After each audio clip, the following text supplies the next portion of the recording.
बेदम हुए बीमार दवा क्यों नहीं देते? बेदम हुए बीमार दवा क्यों नहीं देते? तुम अच्छे मसीहा हो, शिफा क्यों नहीं देते? मिट जाएगी मखलूक तो इंसाफ करोगे, मुंसिफ हो तो हश्र उठा क्यों नहीं देते? धन्यवाद सभापति महोदय। आज मैं यूनियन बजट 25-26 पर अपनी बात रखने के लिए खड़ी हूँ।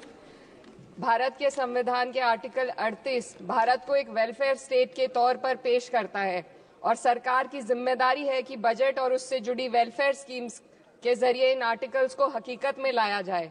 इसलिए यूनियन बजट सिर्फ एक आंकड़ों की किताब नहीं, बल्कि सरकार की प्राथमिकता और वेलफेयर स्टेट के संविधान से जुड़ी वफादारी का आईना है। सरकार की जिम्मेदारी है कि इकोनॉमिक पॉलिसीज, जिनमें बजट भी शामिल है, ऐसी बनाए जाए जो गैर बराबरी को कम कर सके और सबसे ज्यादा गरीब वर्ग को सहारा दे। बजट वो लाइफलाइन है जिससे शिक्षा, स्वास्थ्य, पेयजल, social security, SC, ST, minority, गरीबों की भलाई के लिए स्कीमें चलाई जाती है। मगर ये बजट को देखकर महसूस होता है कि ये भविष्य के निर्माण से ज्यादा हेडलाइन बटोरने का एक दस्तावेज है। इससे सबसे ज्यादा प्रभावित होने वाली वही लोग पीछे छूट रहे हैं जिन्हें सरकार के सहारे की सबसे ज्यादा जरूरत थी। वो किसान जो बढ़ती लागत से परेशान हैं, वो नौजवान जो बेरोजगारी का सामना कर रहे हैं, और वो औरतें जो निजामती रुकावटों से जूझ रही हैं, और वो गरीब जो महंगाई के बोझ के तले दबे हुए हैं। This government is proudly marketing the income tax exemption of 12 lakhs. But the question is, how many Indians even earn that much to benefit from it?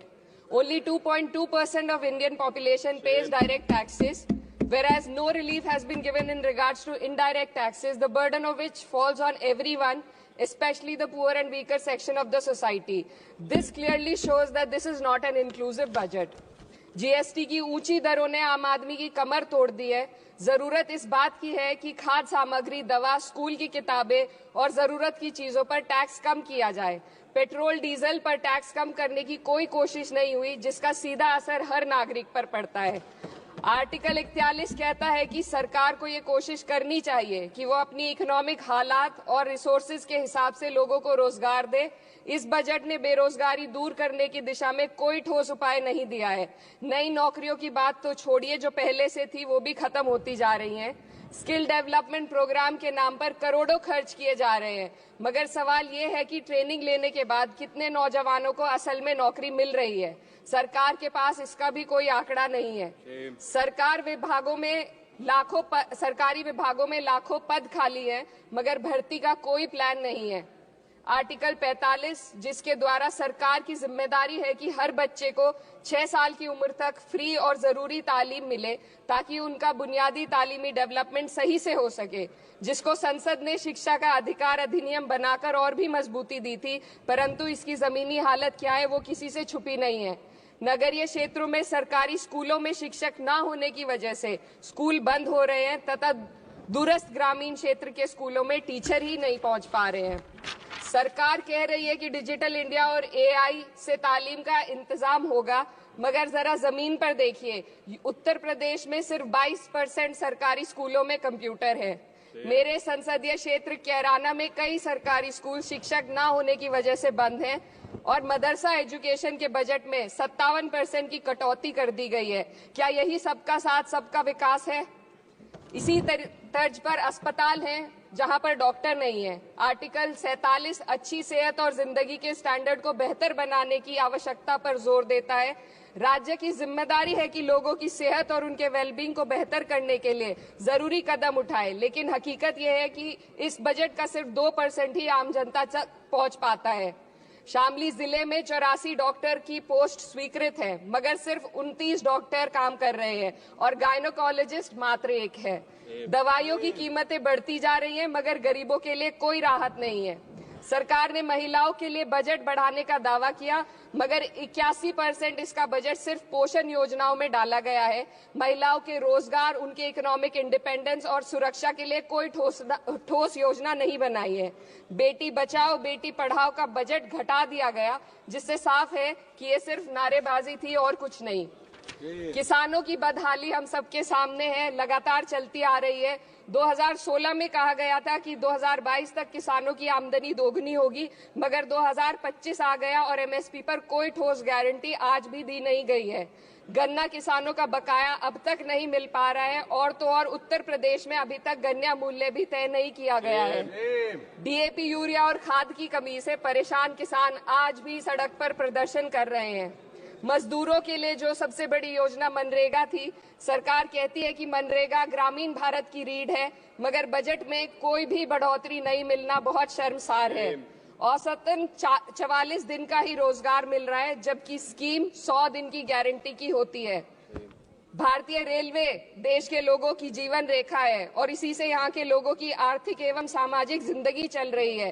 देश के हर हिस्से को रेल कनेक्टिविटी से जोड़े जाना सरकार की कल्याणकारी नीति का हिस्सा है। मेरे संसदीय क्षेत्र कैराना के रेलवे से जुड़ी 2 मांगे लंबे समय से लंबित हैं। दिल्ली शामली सहारनपुर रेल लाइन का दोहरीकरण और पानीपत शामली मेरठ लाइन का सर्वे अति शीघ्र ही कराए जाने की बहुत पुरानी मांग को बजट में शामिल किया जाना चाहिए। देश भर में बिजली की दरें बेहद असमान है। उत्तर प्रदेश में ये दरें बहुत ज्यादा हैं। देश भर में एक समान बिजली दरें लागू करने का प्रावधान किया जाए। रिवैम्प योजना में हर घर तक बिजली पहुंचाने के लिए एलटी लाइन बनाने का प्रावधान भी जोड़ा जाए। कृषि उपकरणों व खाद डीएपी को जीएसटी से मुक्त किया जाए। किसानों की एमएसपी की मांग को पूरा करने के साथ साथ उत्तर प्रदेश के किसानों को गन्ना मूल्य निर्धारण पिछले वर्ष से बढ़ाकर किया जाना बेहद जरूरी है। जनपद शामली व मुजफ्फरनगर को एनसीआर में तो शामिल किया गया है, परंतु वहां पर कोई विकास नहीं हुआ तथा उसको कोई भी लाभ नहीं मिला है। वहां के लोग सिर्फ प्रदूषण के बाध्यकारी नियमों से परेशान हैं, इसलिए दोनों जनपदों को एनसीआर की सीमा से बाहर किया जाना चाहिए। मेरे संसदीय क्षेत्र में मैं कुछ चीजें बजट स्पीच में ऐड करना चाहती हूँ। एक, ट्रॉमा सेंटर और जिला अस्पताल के अपग्रेडेशन की भी मांग है। जनपद शामली और सहारनपुर में एक महिला डिग्री कॉलेज खोला जाए। कैराना में सर जस्ट कंक्लूडिंग, यमुना नदी के घाट पर सौंदर्य कार्य का भी कार्य जोड़ा जाए। जनपद शामली में टेक्सटाइल पार्क की स्थापना की जाए और जो संसद निधि है, सांसदों को केवल 5 करोड़ रुपए दिए जाते हैं और एमएलए, उत्तर प्रदेश के एमएलए को भी 5 करोड़ दिए जाते हैं। हमारी मांग है या तो इसे बढ़ाकर 25 करोड़ किया जाए या फिर सिरे से खारिज किया जाए। Sir, just one minute. The union budget was an opportunity to address the pressing... Sir, just 1 minute. Please, 2 more speakers are in your party. Sir, just pressing concern of India's citizen, rising unemployment, soaring inflation, crumbling public services and deepening rural distress. Yet, instead of offering real solution, the government has focused on optics and half measures. While tax relief for the middle class is welcome, it does nothing for the millions who earn too little to benefit from it. Education remains underfunded, rural employment stagnates, and farmers continue to struggle without meaningful support. The delays in conducting the census and caste census further exposes the government's disregard for data-driven policy making and social justice. India needs a budget that prioritizes its people, not just its economic headlines, a budget that invests in human capital, strengthens social security, and ensures dignity and stability for all. But what we have instead is another missed opportunity, one that fails the poor, the youth, the farmers and the women of this country. Budget प्रस्ताव पर अपने विरोध को मैं 2 पंक्तियों में आपके सामने रखना चाहूंगी। बेदम हुए बीमार दवा क्यों नहीं देते? बेदम हुए बीमार दवा क्यों नहीं देते? तुम अच्छे मसीहा हो, शिफा क्यों नहीं देते? मिट जाएगी मखलूक तो इंसाफ करोगे, मुंसिफ हो तो हश्र उठा क्यों नहीं देते? Subrayan,